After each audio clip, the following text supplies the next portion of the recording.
بسم الله الرحمن الرحيم. السلام عليكم ورحمة الله وبركاته.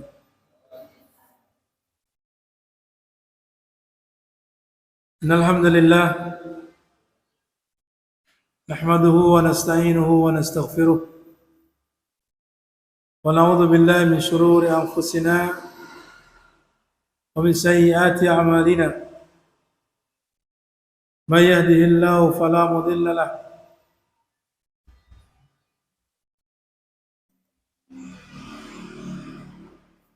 ومن يضلل فلا هادي له. أشهد أن لا إله إلا الله وحده لا شريك له وأشهد أن محمدا عبده ورسوله. اللهم صل على محمد وعلى آله وصحبه ومن تبعهم بإحسان إلى يوم الدين.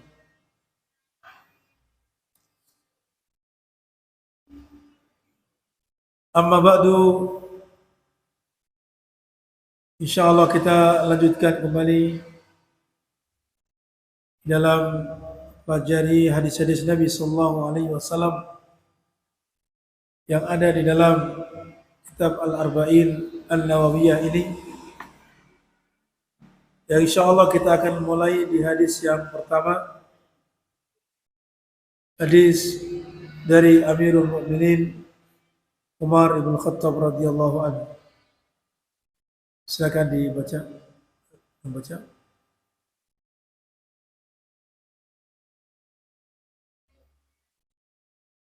Yang terjemah.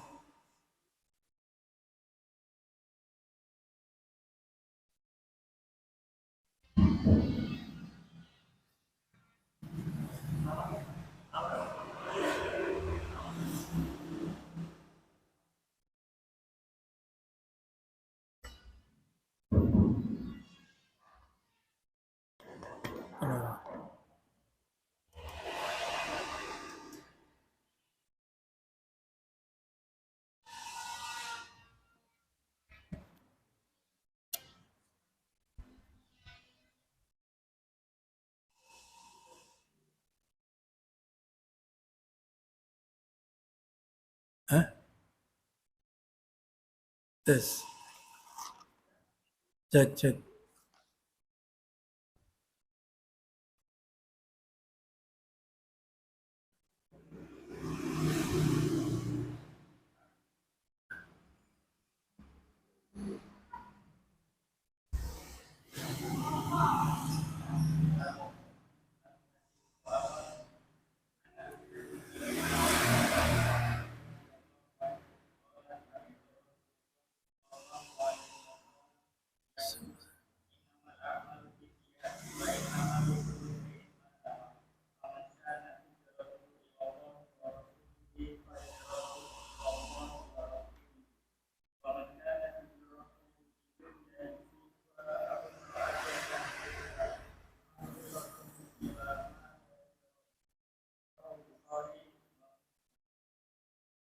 Baik.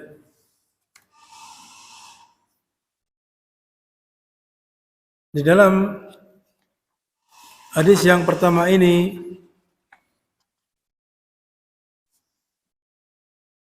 mu'allif rahimahullah ta'ala menyebutkan tentang hadis dari Amirul Mukminin. Mungkin supaya untuk murajaah ulang-ulang hadis, maka kita baca bersama.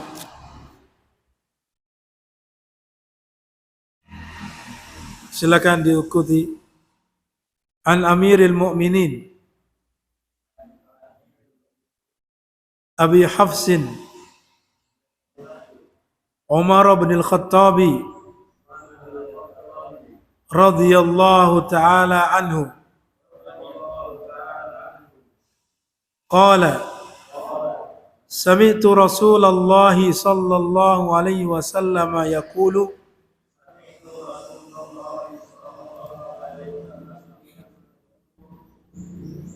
Sami'tu Rasulullah sallallahu alaihi wasallam yaqulu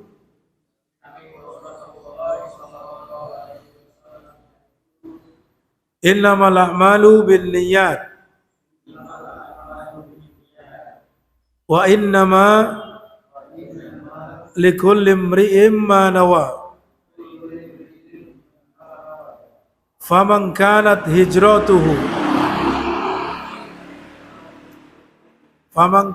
hijratuhu ila Allah wa rasulihi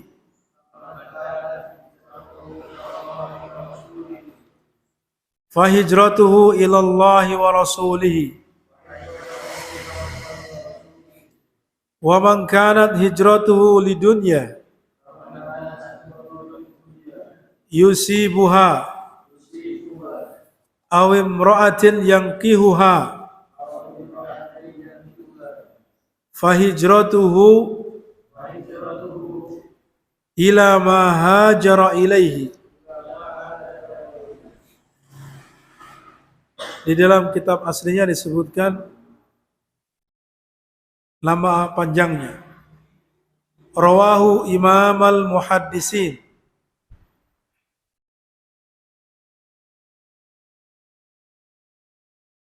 Sebagai pengganti dari Rasulullah sallallahu alaihi wasallam, maka disebut khalifatur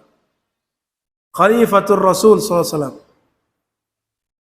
Makanya kalau penggantinya pengganti Rasulullah, maka apa? Khalifati Rasulillah sallallahu alaihi wasallam. Sehingga para sahabat mereka agak kerepotan menyebut itu, akhirnya kemudian memberikan panggilan kepada beliau sebagai Amirul Mukminin.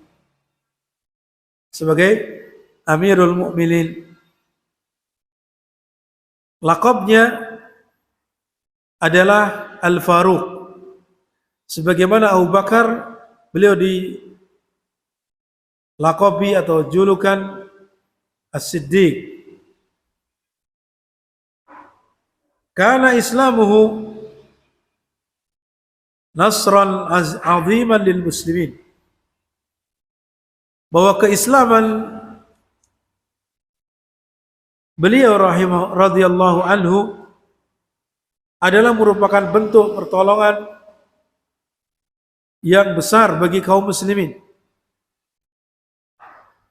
Karena dengan masuk Islamnya Umar, maka kaum muslimin yang tadinya lemah, tadinya mereka sembunyi-sembunyi, semakin kemudian merasa punya dukungan yang kuat. Karena Umar ibn Khattab adalah seorang anak keturunan bangsa Quraisy yang disegani. Kemudian beliau radhiyallahu anhu meninggal dunia dalam keadaan syahid, yaitu pada tahun 223 Hijriah. Ya, pada tahun 23 Hijriah. Haitsu qatalahu Abu Lu'lu' al-Majusi. Yang dibunuh oleh Abu Lu'lu' al-Majusi ketika salat. Di mana beliau dalam keadaan mengimami salat. Abu Lu'lu' al-Majusi ini adalah orang Majusi Persia, yang mana ketika dia terkalahkan oleh tentara kaum muslimin, kemudian mereka masuk Islam, sebagiannya karena takut, sehingga dalam keislaman mereka hanya sebatas menutupi. Di antaranya Abu Lu'lu' Al-Majusi ini masuk Islam, akan tapi dia menutupi kekufurannya, menutupi kebencian dan dendamnya kepada pemimpin kaum muslimin. Sehingga dia ketika dalam keadaan salat subuh menikam Umar ibn Khattab radhiyallahu anhu dari belakang.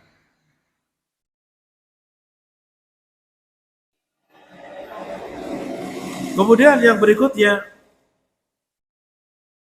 di sini dijelaskan an Umar ibn Khattab radhiyallahu anhu qala, beliau mengatakan sami'tu Rasulullah sallallahu alaihi wasallam, Kata sami'tu, saya mendengar Rasulullah SAW bersabda. Ini menunjukkan bahwasanya Umar ibn Khattab langsung mendengar dari lisan Rasulullah SAW. Ya, langsung mendengar dari Rasulullah SAW tanpa ada perantara. Nah ini kalau dalam ilmu mustalah, di sana ada istilah turukut tahammul.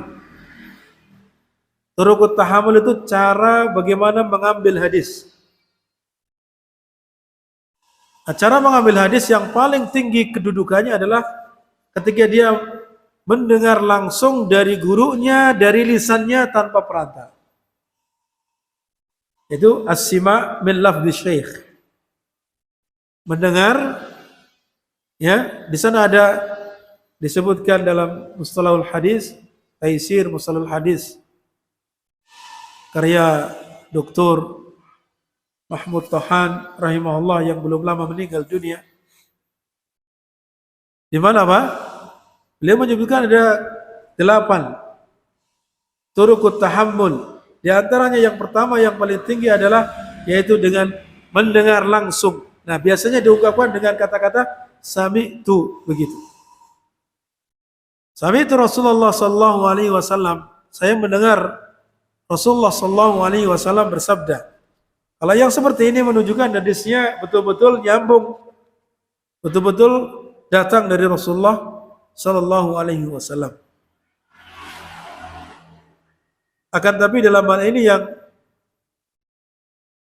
merupakan sesuatu yang aneh, kata Syekh Utsaimin rahimahullah, bahwa hadis ini adalah hadis yang sangat besar pengaruhnya di dalam agama ini.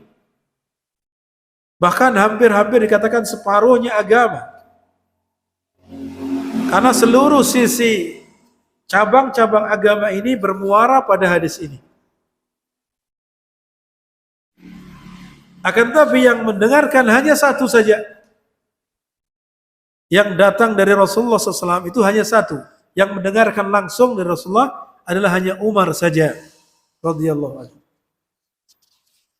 Dan sahabat-sahabat yang lainnya tidak mendengarkannya. Walaupun dalam hal ini para ulama menjelaskan hadis yang seperti ini itu banyak pendukungnya secara makna dari ayat-ayat Al-Quran yang memerintahkan agar ikhlas kepada Allah dalam beramal, ataupun dalam hadis-hadis Rasulullah SAW yang lainnya.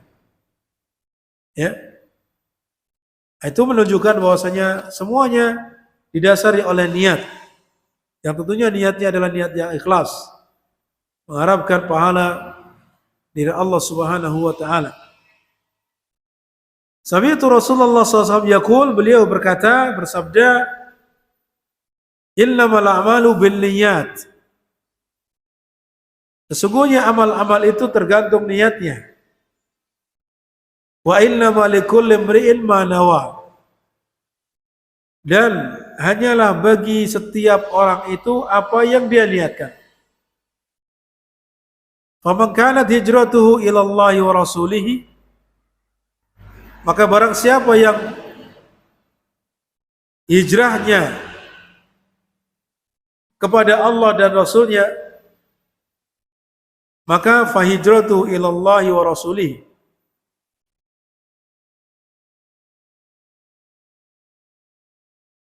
Hati itu punya ucapan, punya amalan. Sehingga para ulama mengatakan ada qaulul qalbi, ada amalul qalbi.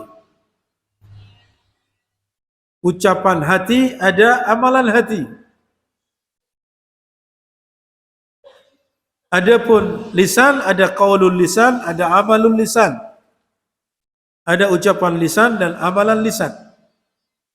Adapun anggota badan hanya amalul jawarih. Amal perbuatan anggota badan. Adapun niat adalah termasuk amalul qalbi. Amalan hati. Karena memang tempatnya di dalam hati.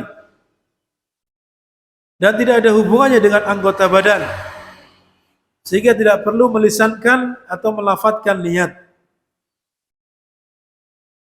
Ya, tidak perlu melafadzkan atau melisankan niat, karena memang niat itu adalah merupakan amalul qalbi. Kemudian yang berikutnya di sini dijelaskan pada kalimat innamal a'malu binniyat wa innamal likulli imri'in ma nawa. Di sini ada dua kalimat yang masing-masing memiliki makna tersendiri. Jadi kalimat tersebut tidak sama maknanya. Adapun yang pertama, innamal a'malu binniyat, itu adalah ukuran amalan seseorang. Itu tergantung pada apa yang dia niatkan. Amalan apa yang akan dia lakukan? Berarti ini menghukumi atau mengabarkan tentang apa? Hukum daripada perbuatan amal apa yang akan dia katakan, apa yang dia lakukan. Baru setelah itu, wa innamal likulli imri'in ma nawa, dan hanyalah bagi setiap masing-masing orang itu tergantung yang dia niatkan. Nah, ini adalah mengabarkan tentang hukum orang yang melakukan itu. Dia dapat apa? Pahala atau dapat yang dia niatkan? Itu demikian. Kalau tadi yang pertama adalah amalan-amalan itu tergantung apa yang dia niatkan. Misalkan seseorang itu biasanya kerja kamu cari apa? Cari pengalaman. Ya kalau dapatnya pengalaman, ya jangan cari uang, kan begitu kan? Karena dapatnya carinya pengalaman. Itu namanya innamal a'malu binniyat. Kenapa? Bekerjanya dia tujuannya mencari pengalaman. Kalau dapatnya pengalaman, alhamdulillah. Kalau tidak dapat uang, ya jangan menggerutu. Karena tujuannya, niatnya cari pengalaman. Itu maksud daripada apa tadi? Niat, hukum atau mengabarkan tentang apa yang dia lakukan. Itu innamal a'malu binniyat, yaitu tergantung apa yang dia niatkan. Lalu berikutnya adalah mengabarkan tentang hukum dari apa yang dia lakukan tersebut berupa balasan. Wa innamal likulli imri'in ma nawa. Kemudian setelah itu Rasulullah SAW mencontohkan apa? Mencontohkan suatu amalan yang zahirnya sama tapi batinnya berbeda. Amalannya apa? Amalannya hijrah. Yang mana Rasulullah SAW mencontohkan, faman kanat hijratu ilallahi wa rasulihi. Barang siapa yang hijrahnya, ya, amal perbuatan hijrahnya itu adalah untuk Allah dan Rasulnya, ya, maka apa? Maka balasannya, perhatikan tadi, amalan yang dia lakukan tujuannya, niatnya adalah dalam rangka mematuhi Allah dan Rasulnya. Maka balasannya juga fahijratuhu ilallahi wa rasulih. Maka hijrahnya tersebut yang dia niatkan tadi untuk Allah dan Rasulnya, maka dia juga mendapatkan balasan berdasarkan apa yang dia inginkan. Itu niat hijrah untuk Allah dan Rasulnya. Ini disebutkan bahwasanya fahijratu ilallahi wa rasulihi, langsung seolah-olah diberikan gambaran dia itu sudah melakukan, yaitu dengan mengabarkan fahijratu, maka hijrahnya itu, kan ini berarti seolah-olah sudah melakukan hijrah.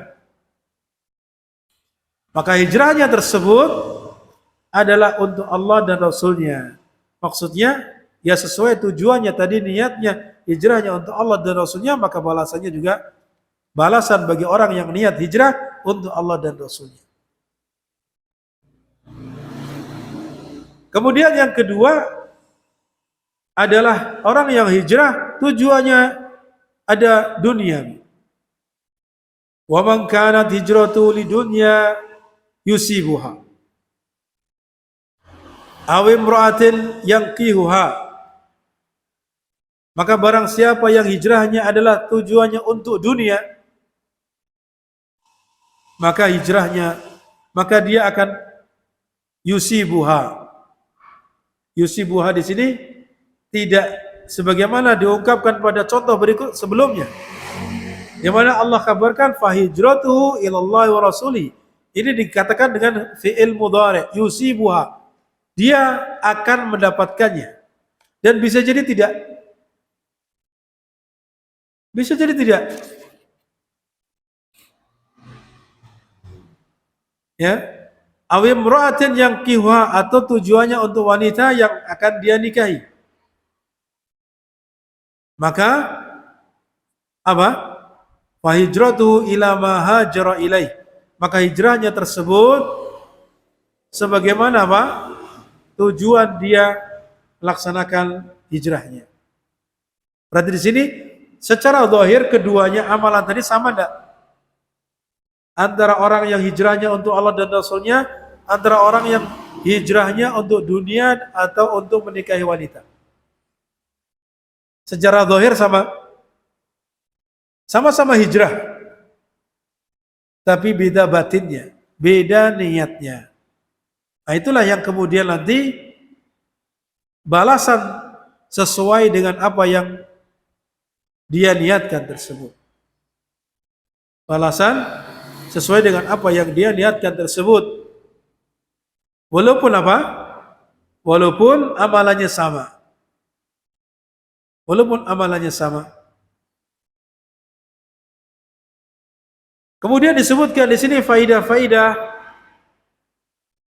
yang bisa diambil.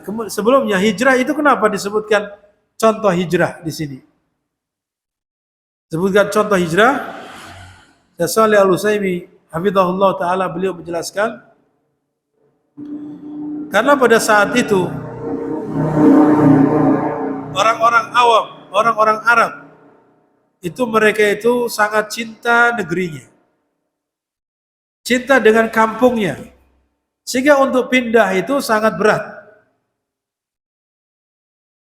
Karena hijrah itu adalah al-intiqal. Hijrah itu secara bahasa maknanya al-intiqal, berpindah. Dalam secara syar'i adalah al-intiqal min daril kufri ila daril Islam. Berpindah dari negeri kufur atau negeri yang di situ banyak kekafiran kepada negeri yang muslim. Itu begitu. Nah, dicontohkan dengan hijrah ini tidak lain karena pada saat itu mereka, ya, keadaan mereka yang dituntut untuk hijrah, sehingga oleh Rasulullah SAW diberikan dorongan. Ketika mau hijrah maka balasannya demikian dan demikian. Tapi jika ikhlas kepada Allah. Karena mereka asalnya adalah orang-orang yang susah untuk bisa hijrah. Berat, apalagi meninggalkan ya rumah yang mereka miliki, atau barangkali perabotan-perabotan yang mereka sudah dapatkan selama ini yang susah untuk dibawa, ya, dan seterusnya. Maka mereka merasa berat. Mereka tidaklah berpindah-pindah kecuali barangkali karena dikalahkan oleh musuh, atau karena barangkali di situ tidak ada lagi makanan yang bisa dimakan, sehingga mencari tempat lain untuk mencari makan. Lalu kalau sudah waktunya kembali lagi. Itu seperti itu. Sehingga mereka untuk pergi ke tempat yang lain berat, meninggalkan tempat tersebut. Apalagi kota Madinah dengan Makkah berbeda. Makkah lebih banyak mereka melakukan perdagangan. Ya, karena banyak orang-orang yang datang dari luar untuk melaksanakan ibadah haji ke Baitullah. Yang mereka klaim mengikuti syariat ajaran Nabi Ibrahim, walaupun sudah dirubah-rubah. Adapun di Madinah adalah rata-rata mereka petani, ya, tanam kurma.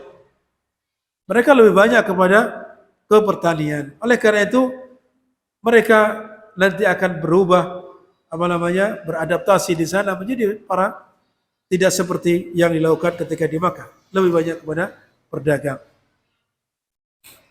Baik, maka kemudian Rasulullah SAW memberikan contoh ibadah ini berupa hijrah tadi, tidak lain adalah tujuannya memberikan semangat kepada para sahabat-sahabat Rasulullah SAW bahwa kalau orang yang hijrah dalam ikhlas kepada Allah akan mendapatkan balasan yang besar.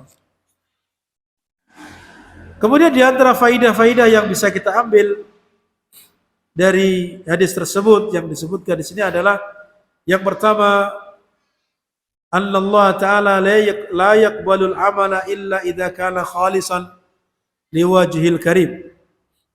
Bahwa Allah Ta'ala tidaklah akan menerima amalan seseorang kecuali apabila ikhlas mengharapkan wajah Allah Tabaraka wa Ta'ala.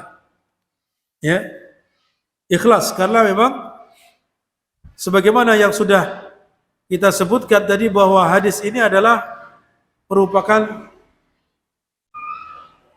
hadis yang di situ para ulama mengatakan hampir seluruh amalan-amalan dalam Islam itu terhubung dengan hadis ini. Karena semua amalan-amalan itu butuh keikhlasan. Sedangkan ikhlas itu, niat itu adanya penjelasannya ada dalam hadis ini. Di samping ada dalam ayat-ayat yang lain.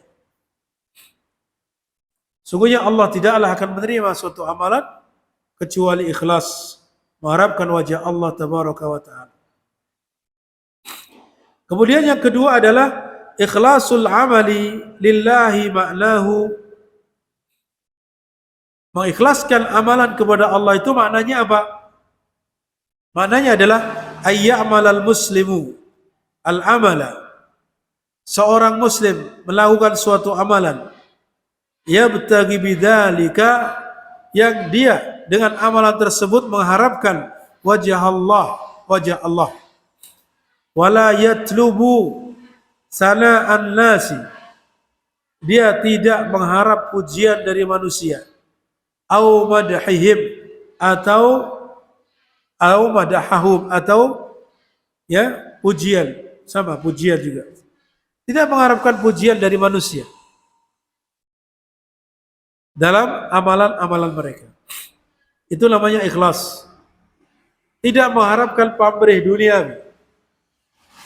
Kalau ada orang yang melakukan amalan masih ada tujuan duniawi, ya, tidak mengikhlaskan ibadah kepada Allah, itu berarti telah tidak memenuhi syarat yang pertama ini. Ya, yaitu ikhlas kepada Allah Subhanahu wa Ta'ala. Allah tidak akan menerima. Misalkan ada orang melakukan ibadah salat duha, misalkan tujuannya supaya rezekinya dilancarkan.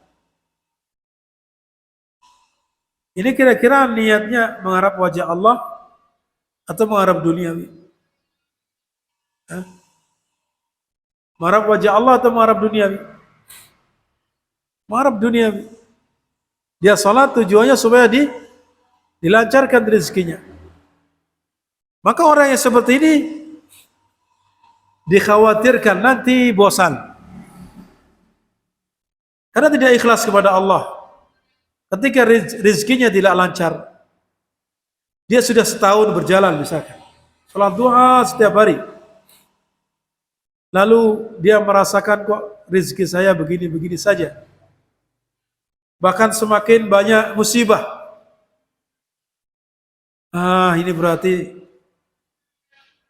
Tidak ada faedahnya di sholat ini. Ya, tidak ada faedahnya sholat duha. Akhirnya kemudian dia mulai meninggalkan. Maka ini sekali lagi bahwa itu jika niatnya untuk duniawi, maka tidak akan langgeng. Ya, tidak akan langgeng. Tapi kalau dorongan itu adalah dorongan ikhlas, mengharapkan wajah Allah, lalu ketika melaksanakan itu dia berdoa kepada Allah, mudah-mudahan dilancarkan rezekinya, itu lain lagi urusannya. Tapi apa? Pertama dia melaksanakan sholat tersebut dalam rangka mengharapkan pahala dari Allah, lalu dia berdoa supaya dimudahkan rezekinya. Ya, itu demikian.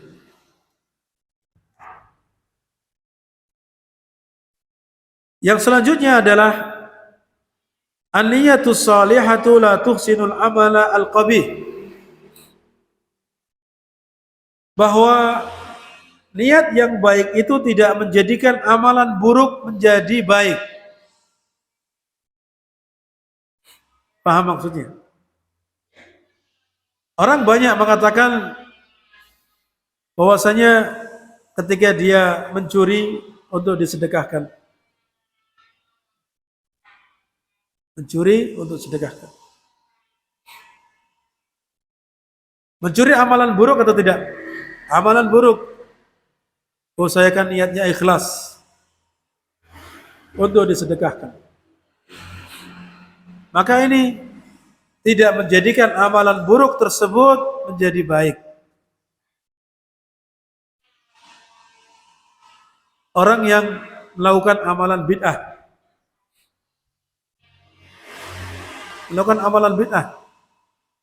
lalu dia katakan, oh ini tidak ada contohnya.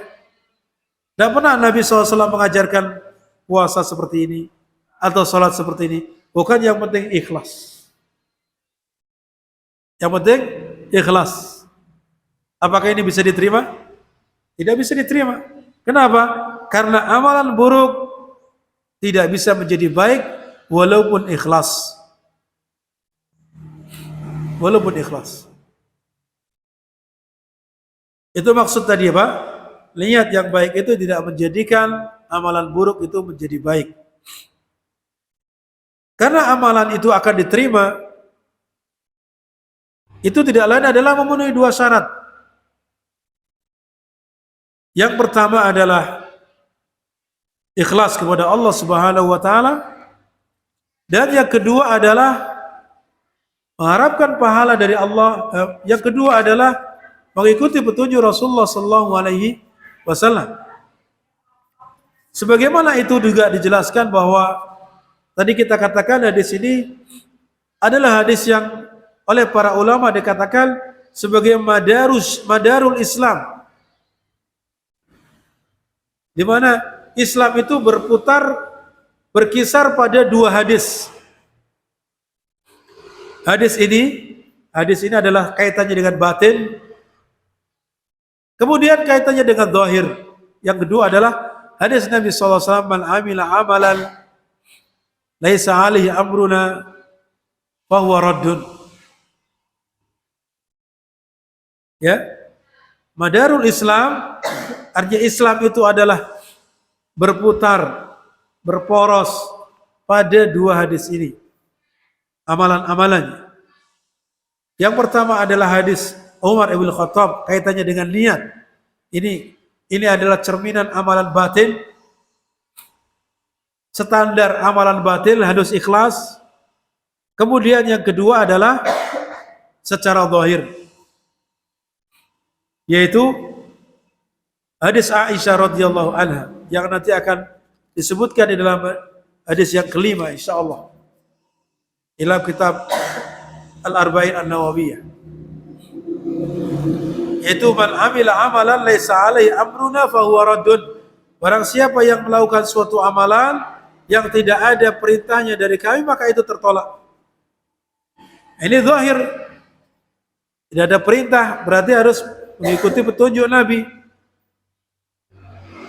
Maka secara zahir mengikuti petunjuk Nabi atau tidak, tata caranya, ya, sebab-sebabnya, sebab diperintahkan ada atau tidak, waktunya, ukurannya, jenisnya, dan seterusnya. Itu ukuran apa? Zahir. Maka sehingga para ulama mengatakan dua hadis inilah yang menjadi dasar utama pada amalan-amalan itu diterima oleh Allah Subhanahu wa taala. Maka jangan heran kalau misalkan kita selalu berdalil dengan dua hadis ini. Ketika ada orang yang melakukan amalan bid'ah, mana dalilnya kamu melarang ini? Man amila amalan laisa ali amruna fahuwa rad. Ini dalilnya. Setiap ada orang melakukan amalan bid'ah, kemudian kita ditanya dalilnya. Dalilnya mana? Ini. Man amila amalan laisa ali amruna fahuwa rad. Itu dilarang, tidak boleh. Justru yang ditanya seharusnya, mana dalilmu? Mengatakan engkau itu, ya, mengatakan ini wajib, mengatakan ini sunnah. Harus mendatangkan dalil. Bukan justru mengatakan mana larangannya. Tidak demikian. Tapi apa? Mana dalil mengatakan itu wajib atau itu sunnah. Baik. Ini kaitannya dengan faidah yang ketiga. Kemudian yang keempat adalah an-niyatu mahalluha al-qalbu. Niat itu tempatnya berada di dalam hati. Wat talaffudzu biha bid'atul munkarah. Dan melafadzkannya adalah merupakan bid'ah yang diingkari. Ya, merupakan perbuatan bid'ah yang diingkari.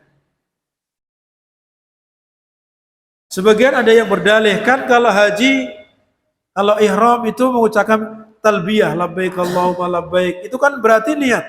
Niat itu dilafadzkan. Tidak demikian. Maksudnya, ya, para ulama menjelaskan, menjawab hal itu bahwa ucapan talbiyah ketika haji dan umrah itu bukan niat. Niat ada dalam hati ketika memasuki manasik haji ketika ihram. Ya, ketika ihram orang berganti pakaian, kalau laki-laki putih-putih semua tanpa pakaian dalam, lalu dia meniatkan dalam hati untuk memasuki manasik haji yaitu ihram. Lalu diwajibkan untuk mengucapkan talbiyah. Ya, mengucapkan talbiyah. Labbaik Allahumma umratan atau labbaik Allahumma hajjan wa umratan dan seterusnya. Nah, maka di sini para ulama mengatakan itu diibaratkan dalam sholat seperti takbiratul ihram. Jadi bukan niat, tapi apa? Lafaz yang diperintahkan untuk diucapkan itu dalam rangka memasuki manasik ibadah haji atau umrah. Mereka mengibaratkan itu seperti takbiratul ihram. Itu demikian. Kemudian yang selanjutnya, yang keenam adalah yang kelima, an-niyatus salihatu tuhawwilu al-adat ila ibadat. Niat yang baik itu dapat merubah yang tadinya adat kebiasaan manusia menjadi ibadah. Menjadi ibadah. Ini juga menjadikan kita paham faidah niat. Faidah niat itu diantaranya dapat membedakan ini ibadah, ini adat kebiasaan. Ya, adat kebiasaan artinya kebiasaan manusia, rutinitas. Misalkan mandi.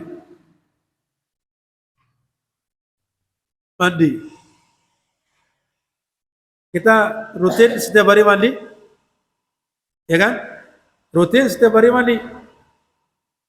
Bahkan bisa jadi mungkin 2 kali atau lebih.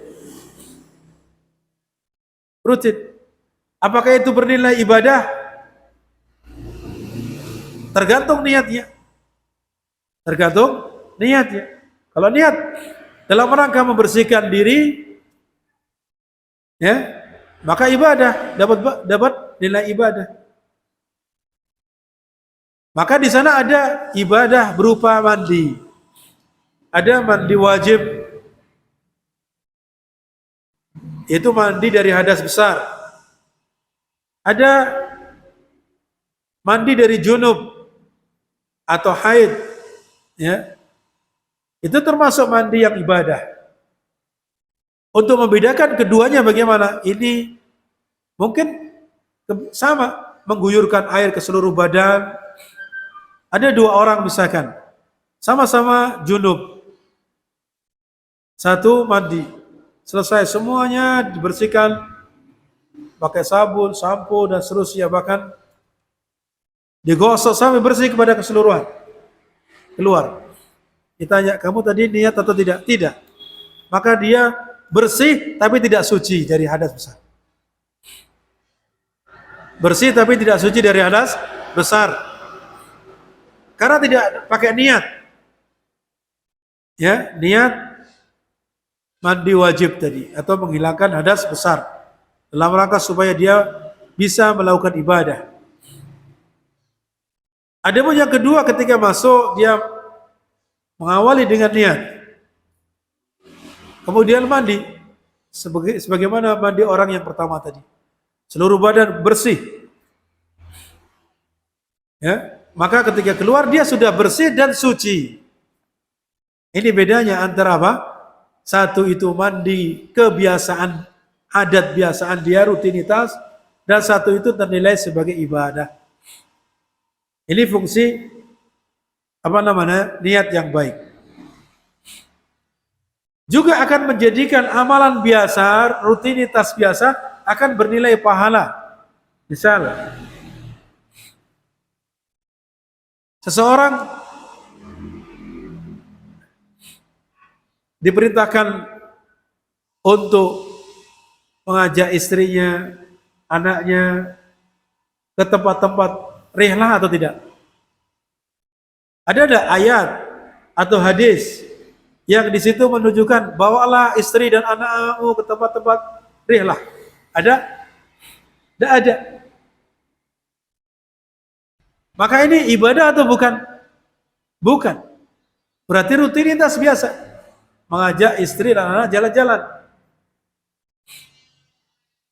Itu bukan ibadah, tapi akan bernilai ibadah. Kebiasaan manusia itu akan bernilai ibadah ketika dia niat supaya apa? Anak istrinya senang, gembira. Maka menggembirakan orang lain itu bernilai ibadah. Itu di situ. Bekerja, ya, Muslim, kafir bekerja atau tidak? Bekerja. Apakah kalau bekerja itu ibadah? Ibadah atau bukan? Tergantung niatnya. Rutinitas manusia secara umum.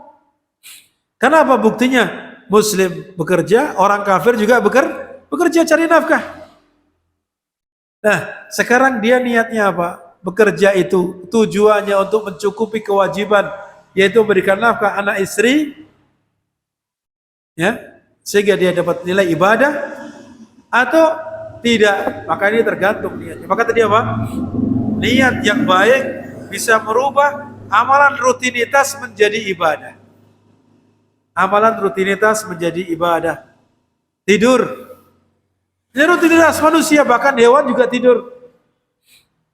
Tidur tidak asalnya rutinitas, bukan ibadah, tapi akan bernilai ibadah kalau dia niat, saya memberikan hak tubuh saya supaya nanti bisa fresh bangun ketika subuh. Maka ibadah ini, ya, memberikan hak kepada tubuhnya, kemudian apa?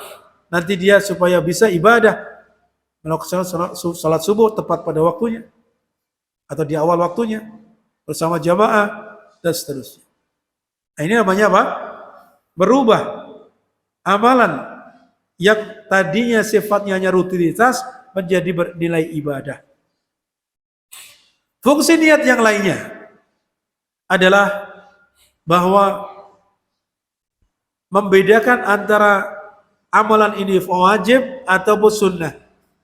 amalan ini wajib, itu wajibnya seperti sholat misalkan, ini sholatnya sholat zuhur, atau sholat asar, atau sholat maghrib, atau sholat isya, itu adalah pada niat. Pada niat. Itu yang membedakan.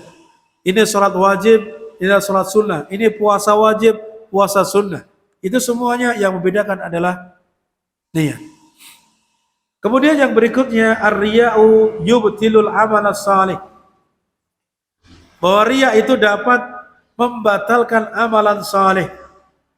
Artinya, ketika seorang melakukan amalan saleh tapi tujuannya supaya dilihat orang, supaya dilihat oleh manusia, maka itu akan menjadikan batal amalannya. Ya, akan menjadi batal amalannya. Jika misalkan sholat dari awal ketika takbiratul ihram sampai salam dia riya terus menerus, tahu ini riya, tapi tetap dia tujuannya untuk supaya dilihat, maka batal sholatnya. Maka batal sholatnya. Karena apa? Dia telah melakukan riya. Tapi kalau misalkan di awalnya mulai dia niat ikhlas, lalu ketika di tengah-tengah muncul ada riya, lalu dia berusaha menepisnya, berusaha untuk menghilangkannya, sampai kemudian salam, maka insya Allah itu tidak membatalkan sholat. Tidak membatalkan sholat. Demikian.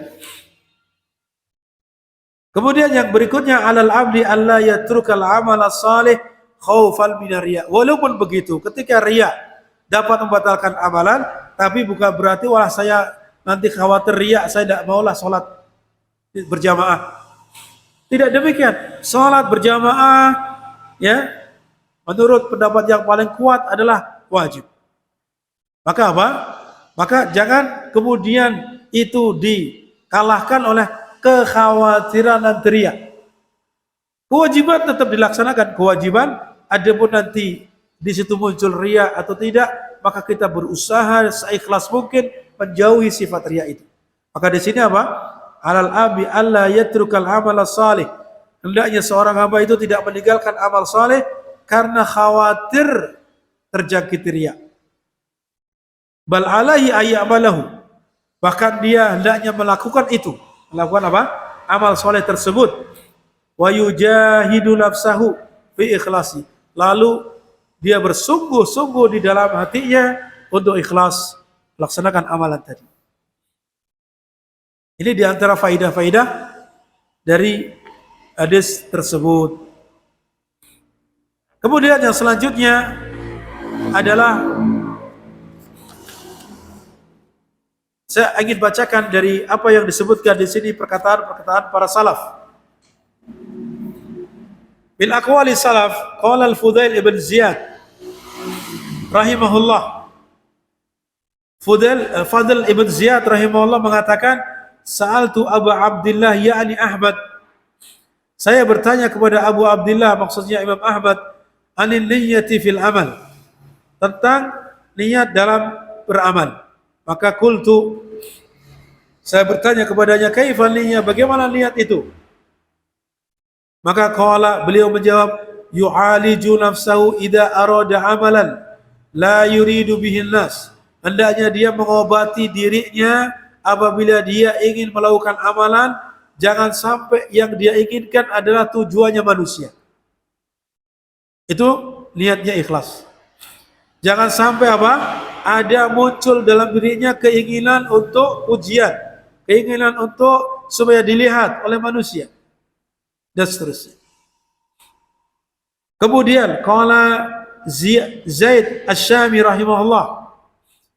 Zaid Asy-Syami rahimahullah mengatakan, inni la ahabbu an takuna li niyatan aw niyatun fi kulli syai' hatta fi at-ta'ami was-syarab. Sungguh aku sangat menyukai ya, bagiku ada niat pada setiap atau segala sesuatu yang aku lakukan. Sampai-sampai dalam makan ataupun minum. Nah, ini berarti makan dan minum itu ibadah atau urusan tradisi, rutinitas. Rutinitas. Maka ketika dia makan, menghadirkan niat dalam rangka menguatkan tubuhnya sehingga bisa ibadah, maka bernilai ibadah. Minum juga demikian. Minum juga demikian. Maka di sini beliau ya harapannya ingin mendapatkan pahala sehingga dia apa? Berusaha pada setiap perbuatannya diawali dengan niat ikhlas kepada Allah Subhanahu wa taala. Kemudian yang ketiga adalah qala Sufyan Ats-Tsauri rahimahullah. Sufyan Ats-Tsauri rahimahullah mengatakan, "Ma alajtu syai'an ashadda alayya min niyyati." Saya tidak pernah mengobati sesuatu yang lebih berat bagiku daripada niatku ini. Artinya apa? Niat itu sangatlah berat. Ya, untuk bisa ikhlas itu sangat berat. Terkadang muncul ketidakikhlasan, muncul ini, muncul itu yang bisa jadi akan menceburkan kepada ketidakikhlasan. Apa alasan beliau? Li'annaha tataqallabu alayya. Karena niat itu terkadang berbalik-balik padaku. Kadang ikhlas, kadang tidak, kadang ikhlas, kadang ada tujuan ini, tujuan itu. Maka beliau mengatakan, ya, yang paling berat aku obati adalah niatku itu. Ini ulama sekaliber siapa? Sufyan Ats-Tsauri. Bagaimana kita? Kemudian qala Yusuf ibn Asbaq rahimahullah. Yusuf ibn Asbaq rahimahullah mengatakan, takhlisul niyyati min fasadiha ashaddu 'alal 'amilina min tulil ijtihad. Kata beliau, memurnikan niat, membersihkan niat dari kerusakan-kerusakannya, artinya mengotori niat sehingga menjadi tidak ikhlas, itu lebih berat bagi orang-orang yang beramal daripada panjangnya masa berjihad. Ya, demikian. Kita lihat bagaimana jihad itu luar biasa, yang dikorbankan bukan hanya waktu, tenaga, pikiran, tapi juga nyawa. Meninggalkan anak istri, meninggalkan keluarga yang dicintai, nyawa taruhannya. Kata beliau, ini masih lebih ringan daripada apa? Mengobati niat. Baik, yang kelima, qala Ibnul Mubarak rahimahullah. Ibnul Mubarak rahimahullah mengatakan, rubba amalin saghirin tu'azzimuhu niyyah wa rubba amalin kabirin tusaghiruhu niyyah. Berapa banyak amalan-amalan kecil, amalan ringan yang dia menjadi besar karena niatnya. Ya, amalannya ringan tapi karena niatnya ikhlas mengharapkan pahala dari Allah, maka amalan itu menjadi besar di sisi Allah Subhanahu wa taala. Dan sebaliknya, rubba amalin kabirin, berapa banyak amalan besar, mungkin amalannya jihad fisabilillah, besar atau tidak? Besar. Haji ke Makkah, tidak hanya sehari dua hari, dan juga tidak hanya tenaga saja, tapi juga dia mengeluarkan uang, meninggalkan keluarga, amalan besar. Tapi bisa menjadi kecil nilainya di sisi Allah gara-gara niatnya. Rubba amalin kabirin tusaghiruhu niyyah. Kemudian yang keenam adalah qala Sahal ibn Abdullah At-Tusturi rahimahullah. Beliau mengatakan, laisa 'ala nafsi syai'un asyaqqa atau asyakku minal ikhlas. Tidak ada pada jiwa itu, ya, tidak ada pada jiwa seorang itu sesuatu yang lebih berat daripada keikhlasan. Li'annahu laisa laha fihi nasib. Karena dia, ya, tidak ada baginya di dalamnya bagian darinya. Artinya ketika dia mengharapkan di dalam amalannya ikhlas mengharap wajah Allah, di dunia ini tidak ada bagian apa-apa. Beda kalau orang memberi duniawi, misalkan dia melakukan sholat atau dia melakukan ibadah, apalagi sedekah, tujuannya terkadang supaya apa? Supaya uang sekian menjadi berlipat-lipat. Itu tujuan duniawi. Nah, ikhlas kepada Allah tidak ada di situ bagian bagi dia sama sekali, kecuali nanti di akhirat. Nanti di akhirat saja yang dia harapkan begitu. Qala Yusuf ibn al-Husain Ar-Razi rahimahullah. a'azzu syai'in fid dunya al-ikhlas. Ya, sesuatu di dunia ini yang paling mulia adalah ikhlas. Kenapa? Wa kam ajtahidu fi isqatir riya an qalbi wa ka'annahu yambutu fihi ala laulin akhar. Berapa banyak saya sudah bersungguh-sungguh di dalam menggugurkan riya, artinya menjauhkan riya dari hatiku. Akan tapi apa kata beliau? Wa ka'annahu yambutu fihi ala launin akhar. Ya, seolah-olah ini mungkin sudah bersih, tapi mulai tumbuh lagi dengan warna yang lain. Itu beratnya ikhlas. Oleh karena itu, jangan menggampangkan masalah niat. Amalan kita tidak akan diterima oleh Allah kalau tidak ikhlas. Maka perbaiki ikhlas. Perbaiki niat kita kepada Allah Subhanahu wa taala di dalam amalan-amalan kita. Ini barangkali yang bisa kita bahas hari ini. Mudah-mudahan bermanfaat. Beberapa faedah dan juga beberapa perkataan para ulama salaf terkait dengan hadis tersebut.